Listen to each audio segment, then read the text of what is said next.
បាទសួស្តីបងប្អូនអរគ្នាជួបគ្នាជាមួយមានម៉ាកោដល់100បាទទៀតហើយបាទថ្ងៃនេះមានពីគូ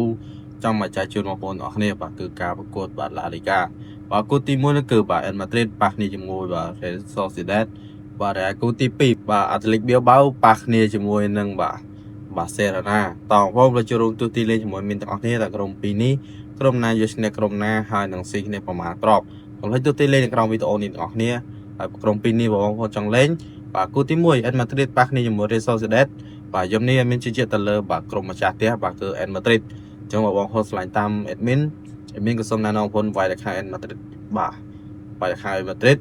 ហើយបាទយប់នេះអេនម៉ាឌ្រីតក៏តតិចបាទអាត្លេតិកប៊ីលបាវប៉ះគ្នាជាមួយនឹងបាទសេរ៉ាណាយប់នេះបាទសេអាចនឹងស៊ីតែมันអាចស៊ីច្រើនទេអត់មានជឿជាក់ថាអាចនឹងស៊ី2-0និង3-0បងប្អូនឆ្លាញ់តាមអេដមីនហើយឆ្លាញ់តម្រុយបាទពីគូនេះហើយអេដមីនក៏ជឿជាក់ថាបាទតម្រុយបាទពីគូនេះគឺជាតម្រុយល្អបាទបងប្អូនចាំបានតម្រុយច្រើនទៀតបងប្អូនក៏ចុចលេខខាងក្រោម profile ហើយចូលក្នុងផ្ទះរបស់អេដមីនក៏មានបាទតម្លាក់គូបាល់ថ្មីៗជារៀងរាល់ថ្ងៃផងដែរបាទមានអេដមីនចាំដល់តម្រុយបាល់ហើយនឹងមានបងប្អូនច្រើនទៀតចាំដល់តម្រុយបាល់ដូចគ្នាអញ្ចឹងអេដមីនមិនតែប៉ុណ្្នេះទេបាទកុំភ្លេចចុច like និង share follow មានមួយផងដូចជាកន្លងច្រើនមានធ្វើវីដេអូបន្តបាទសូមអរគុណ